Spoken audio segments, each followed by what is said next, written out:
Today, we're sitting down with the founder of Simpli, Sarela Herrada. Natasha has actually been buying her products for years. And so this one felt full circle for us. We are so happy to finally meet her in person at Expo West. And we knew right away that we wanted to have you on the podcast. And Sarela's story is not just about clean food, but it's about fixing a broken food system. And she works directly with farmers and focuses on regenerative agriculture and is truly challenging the way that our food gets from the source to our kitchens. So this conversation is going to be very eye-opening, especially if you've ever wondered about what's really behind the labels that we trust every day. Yeah. So welcome. Was there a moment when you realized that the food system was broken? Well, first, thank you for having me. I've been so excited to be on this podcast as a mom, food consumer. Just my whole life is embedded into food, supply chains, nutrition, clean ingredients. And I'm a mom of 3 kids under 3. I have a 3-year-old, a 2-year-old, and a 5-month-old. So all the work you do, it speaks not only to me, but I just feel really passionate. So I am super excited to be here with you both and dig in more about myself and Simpli. Was there a moment when I felt the food supply chain was broken? I would say I didn't know back then that it was the moment, but now looking back, yes. I was born in Peru. I moved to the United States when I was 14 years old with my single mom. And back in Peru, it's a country that has banned GMO seeds. So all the foods that you can find that are grown in Peru are mainly heirloom seeds and food that is grown from soils of nutrition, organic soil matter, and food that is just flavorful. And it has that deep connectivity to soil, community, and indigenous agricultural practices. So when I moved to the US and I was faced with a different food system, a food system that endless shelves and massive grocery stores where you walk down the aisle and see all the different colors of cereals and protein bars and food that prioritizes processing and chemicals, I was deeply shocked. And at that time, as a 14-year-old, mainly really excited to try all these types and varieties of food that I was never exposed growing up in Peru. And in my first couple of months, I tried every single type of cereal and every single candy bar. But I was at that age that I was also, going through hormonal and puberty changes and defining myself. And I was always a really good athlete. And then I immediately gained 10 pounds. And it came down to the diet, what I was putting into my system. But then it gets to a point that I also was just craving good food. And I was just craving really good vegetables and really good chicken with flavor, pink breast of chicken and a strawberry that actually has flavor when you bite into it. And when my mom and I moved, we didn't have the budget to be able to shop at Whole Foods and being able to have access to foods that can be found that are organic or regenerative organic and has more flavor. And we just couldn't find, even though we were seeking those foods, we just couldn't afford them. So it was definitely an aha moment that even though I wanted to eat good and I wanted to have access to those food systems that I grew up with, there was a barrier of cost of entry to do so. And it was quite eye-opening for me. And I knew what I wanted to do after I graduated college, and I knew what was my purpose here, and to be able to change the food system. What did you see firsthand with the farmers that really changed everything for you? I started my whole career in supply chain. So I started consulting for some big organizations like Nike and Tiffany's, and I joined a emerging coffee company that really worked directly from a smallholder farmers in South America. The name was Mayor Coffee. And then from there, I joined Cava, which is a Mediterranean fast casual. I was a third employee there. And my job was to work with farmers and being able to build supply chains at scale. And then during my time at Cava, I was dating now my husband and the father of my 3 beautiful children. And we went down to Peru, and I wanted him to come home and meet the family and see what this beautiful country was all about. And we were hiking, and we were right on the border of Peru and Bolivia, where we set up our tent, and we were there for a couple of days, and we saw how beautiful the scenery was, surrounded by fields of quinoa. And at that time, 2016, there wasn't really quinoa was already in the market for 20 years. It wasn't anything new in the US, but the impact that it had on the people of accessing an export and Western market didn't really affect where it was coming from. And by meeting with farmers, they wanted to understand where the food was going to and be impacted by the ability of selling their product at a higher cost.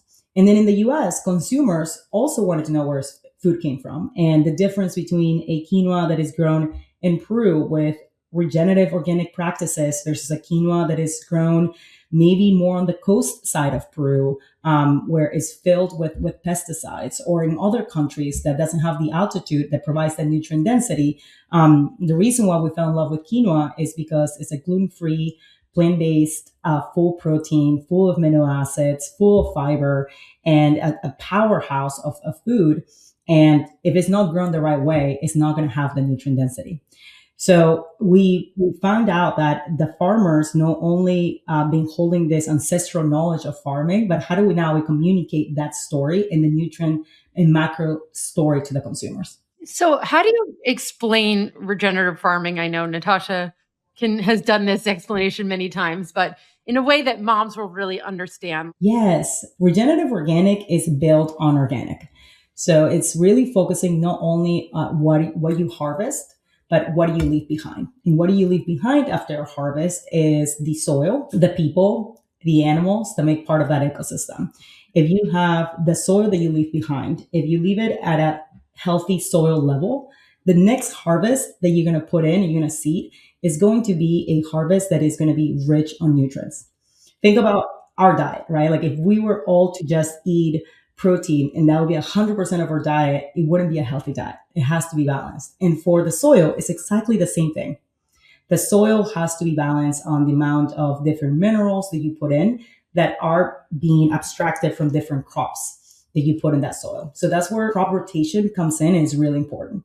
So if you just grow quinoa year after year after year, or wheat year after year after year, like we do in the US, that's going to deplete that soil. And the next harvest you put in is going to be a little bit less nutrient dense and a little bit nutrient dense until it really continues to take that nutrient density for the foods. And this is why our monoculture system has led us to have this supplement industry where we're actually relying on supplements because we're not getting the nutrients we need from our food because of the soil being so depleted. Like exactly right. And we just did a study about our food that shows how much richer our food is in nutrient density based on the way that it's grown. So a few examples is that our white quinoa has 36% more folate than the USDA benchmark of quinoa. Wow. Is, critical for... Let's highlight that for a minute. The quinoa that you're growing, because it is being grown with regenerative practices, it has 36% more nutrients than the quinoa that is grown or labeled in the US. That's exactly right. And it doesn't even stop there. Our amaranth has 126% more fiber than the USDA organic benchmark. And we're just opening this can of information. We've only done our quinoas. We've only done our amaranth. Our red quinoa has 144% more iron than the USDA benchmark. And it's data tested by a third party that we send samples from all different regions that we source to make sure that it's all statistically significant around our food. And that shows you the impact on how food is grown matters. It really does. And even when I think sometimes, like you mentioned in the beginning, that budget was an obstacle for you when you were younger, right? To try and eat healthier, cleaner. Beans and grains, buying them in bulk or dry is such a great way to actually save. And you cook them, yourself and stew them. And it's so great to be able to do that because it's a great way to get all of those nutrients in a healthier way. Absolutely. And we sometimes compare a nutrient-dense, regenerative organic bag of beans to a conventional bag of beans. And of course, it is going to be more expensive, right? But let's compare it to another product that brings that amount of fiber or the amount of protein per ounce. like a chicken. And trust me, it is cheaper. If you eliminate the supplements you have to buy on the back end, it's definitely cheaper. That's also a great way to think about it. Or like if you're buying, beans that are already cooked, those tend to be much more expensive, especially those, found in glass jars or even in cans. And so when you buy them dry, it is less expensive.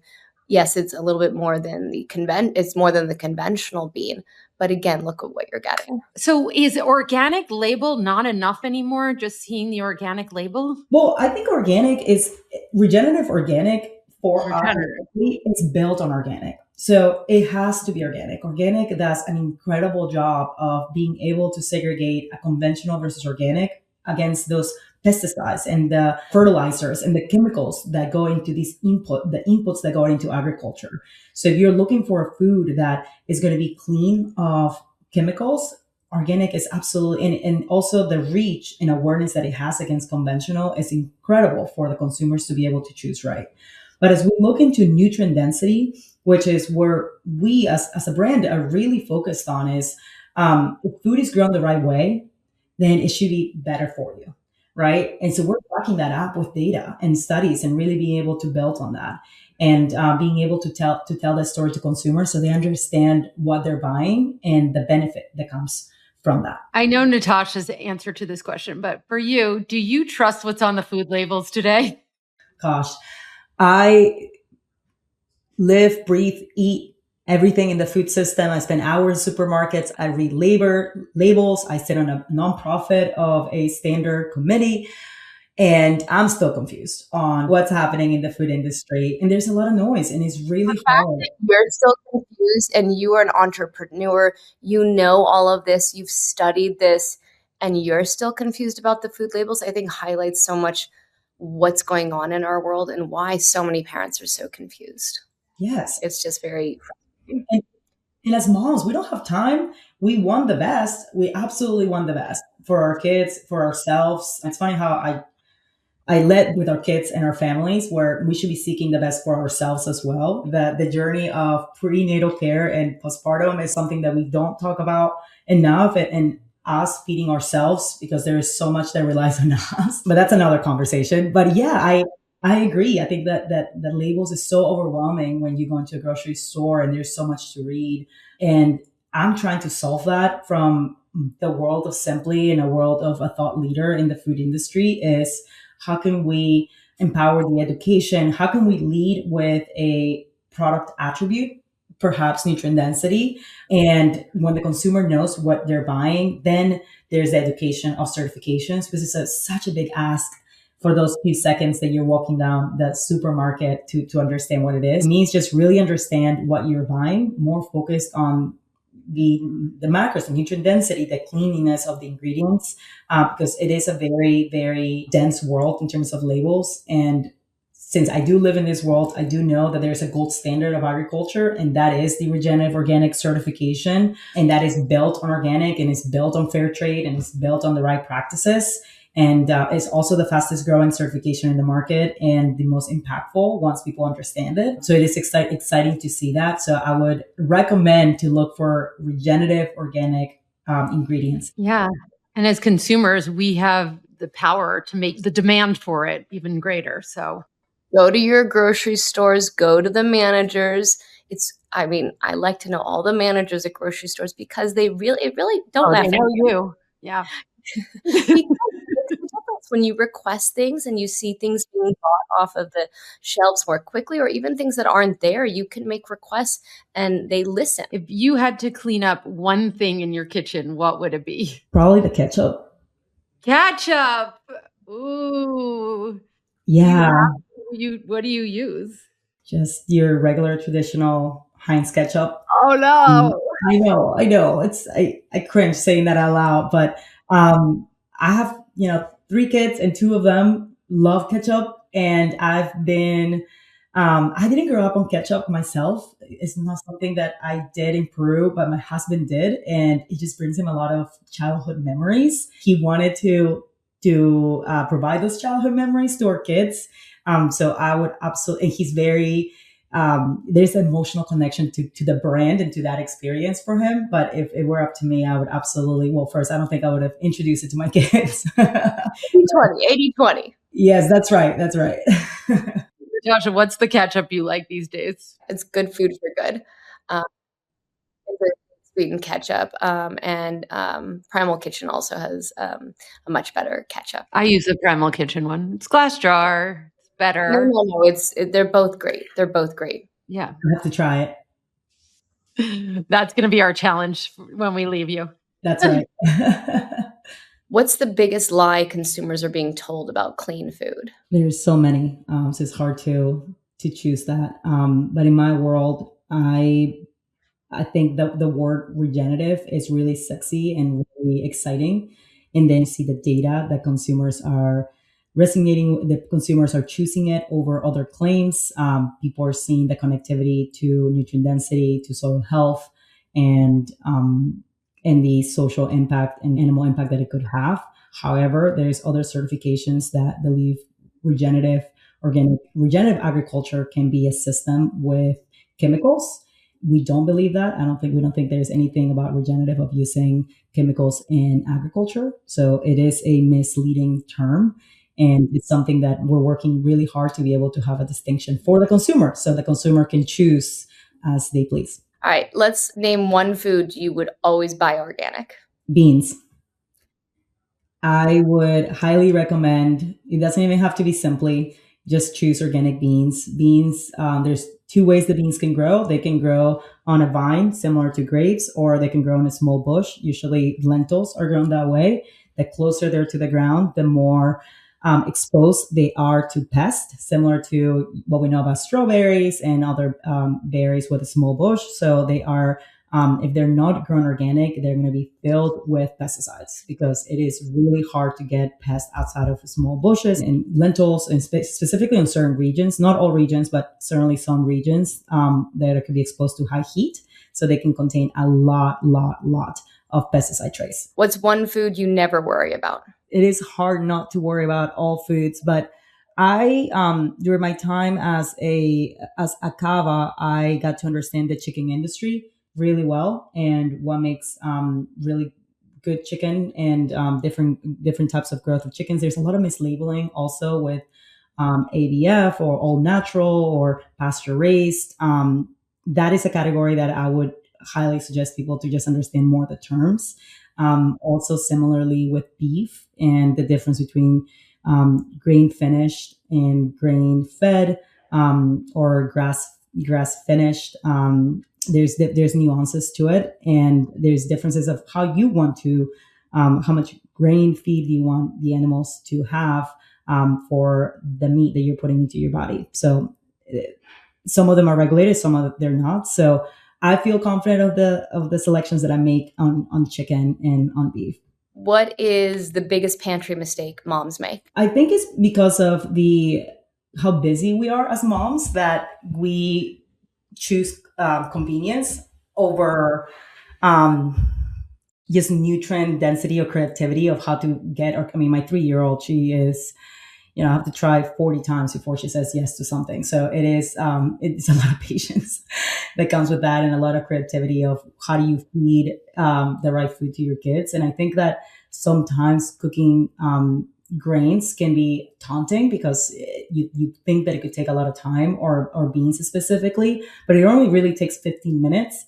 And specifically, lentils and quinoa are a really, really great way to add a lot of nutrition to your kids' meals. You can just make it. What I do is just a huge batch of quinoa, and then I just scoop it out and add it in whatever I think she's not going to notice. That is in eggs, and also on soups. Same thing with the lentils, or even on yogurt, because they love yogurt. So I just put more quinoa in there. It creates a little bit more protein. Amaranth is the same way. So I think sometimes just that extra step of cooking something for 10, 15 minutes, it can be scary because we just don't have time. But it is such an easy way to put a value of nutrition into something that your kids already like, without introducing to something that it can be scary for them. I feel like it's a good, easy thing. Like, Emily, what do you think? As someone who doesn't like to use the kitchen. Yeah, You did great last night. I was very impressed. But with a grain, it's not like you have to figure out the spices. You literally just cover it with water and cook it. Or, I mean, I like cooking quinoa in bone broth because I think it gives a little bit more flavor. But Yeah, I love the idea of putting quinoa in yogurt. That's actually a great idea. I feel like my son, who is not a picky eater, but would actually just love that anyway. Plus, I love the folate, content in your quinoa is so awesome. Um, but yeah, I don't. It's something about the concept of dried, food. As someone who grew up in the 80s and 90s, it's like, oh, it's so much easier to just, throw something in the air fryer or oven or microwave or whatever. Whereas turning on the stove for some reason seems daunting to people, which is ridiculous. 100%. And just for everybody to know out there, I don't think I've ever said this on the podcast or anything. My grandmother-in-law got me cooking lessons when I got engaged to her grandson because she thought that I wasn't going to be able to cook for him. So I had to learn like knife skills and how to do it. And I dragged Karen, who's my kid's godmother, to it and made her come with me to learn these cooking skills. I think I was 25 or 26. I miss that Yeah. code. But I'm learning slowly. She's getting there. She's getting there. She actually is in her kitchen now. And you cooked asparagus and potatoes last night. That's amazing. We'll try it out. I'm doing it. I'm doing quinoa and yogurt next week after the colonoscopy. What's one thing you would never feed your kids? I think ketchup is a very close one, but you choose your battles, right? With on where you went.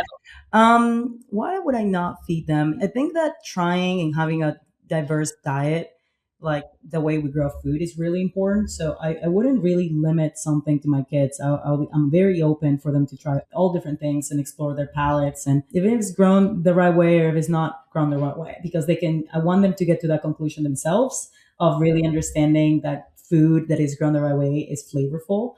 And they choose it themselves rather than limiting themselves with something.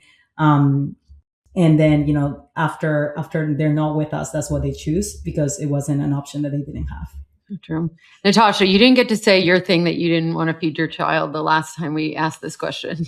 Oh, Doritos, goldfish crackers. I let my oldest, when we were like doing like a whole series of like swapping certain processed foods out for like ones that he was making, he tried a Dorito. He wanted to learn how to make his own. He wanted to make his own. It's not that I wouldn't let them eat it. I'd always let them try it. Even like, candies with artificial dyes, which is like such a hard no for me typically. But as they get older, when they're like that tween teen, I want them to try it so that they don't feel like it's some mysterious food. And that way, when they're off on their own, they're not seeing like, oh, this is the thrill, like I get to finally eat it. So it's more just all about educating the kids about it. And then when I feel like you have that foundation for them early on, then when you introduce it to them, then they can then make those decisions themselves and they own it. And they're much more likely to internalize that reasoning behind it. Like, oh, this has so many ingredients that I don't even know how to pronounce. I don't know what's in it. Do I really want to eat that? Or this is how it makes me feel in my body. It doesn't make me feel great. And it might give me quick energy, but in 30 minutes, I'm going to be hungry again. And then what does that do in terms of your mouth when you're constantly snacking all the time and it's always acidic and then leads to more cavities, which kids don't want to get. So I think making those connections for them helps a lot. So it's not that there's never a never food, but there's definitely foods on my list that I try to avoid, like foods that are artificial dyes and which Doritos has, goldfish crackers have. And there's just no nutritional value in them. Empty calories. I think educating your child has been one of the greatest lessons that you've helped me with my son from day one. And now I watch him almost 10 years old pass the Gatorade given out at sports games and things like that, because he just knows what it's going to do to his body and he knows how he feels not great, versus I'm happy to give him like electrolytes or whatever. And he loves the taste and he knows that it helps him. So it's interesting also how, so my husband grew up here in the US and I grew up in Peru. And it's interesting how I genuinely don't crave Doritos, and I don't crave ketchup, and I don't crave fast food. I've been introduced to it. I ate it, but I didn't grow up with it in the way that the a U.S. kid is exposed and grows up with it. I don't buy chips because I just generally don't crave it. Where Matt, he craves them. Mm. And It took a long time. I grew up, like my friends called me Taco Bell Tasha. It took me a long time to phase out of it. I was a sugar fiend. Anytime there was a candy store anywhere, I was the first kid in it. And it took a while to get off of that and to realize how much better I felt. But I had to detox and slowly change my lifestyle. And it made such a difference, especially I have ADHD and I see the changes that it has made for me to be able to sit and pay attention, to be able to complete tasks, unlike the challenges that I faced as a child. How much of it is comfort too, like that memory of going to McDonald's with your parents? The feeling like it was fun. Like I remember going to like Thrifty's ice cream with like my grandpa. Oh, cotton candy ice cream. I used to love candy ice cream from like 31 flavors. And now I taste it now that I've like changed my palate and I changed the way that I feel when I've tried it, recently. It just, I can't even taste, I can't even eat it. It smell like fragrances now. It's like, Yes. yeah, so interesting. Okay, one last question. If every mom listening could change just one thing today to improve their family health, what would it be? try different things. A diverse diet helps diverse ecosystems, and it helps your diet as well. And I think if you're open to trying different foods and different brands and where they come from, you will find, just piggybacking on the conversation we just had, I think you will find what makes you feel better, what you will like, and connecting that to an outcome of how you show up for the ones that you loved, or how your kids will feel after that as well. Okay, well, thank you so much. We have to plug your website and where to find your products because every mom should be hopping on there right now. I get so many questions like, where do I get my beans and where do I get my grains from? Because I used to actually get it from a regenerative farmer in Southern California, but he retired and sold his farm. And so I've now told everyone it's all Simpli, and that's where I get everything from. And I'm just so happy that you started this amazing company. Thank you. Really appreciate it. And thank you for having me here. And thank you for having this incredible podcast and community that is so needed for us as we're navigating 1,000 things in our plate. And the moms are really special. And this has been really fun. Amazing. And we'll link some recipes down here too and tips on how to cook it and everything as well. Thank you. This podcast does not constitute medical advice or recommendation. Please consult your doctor.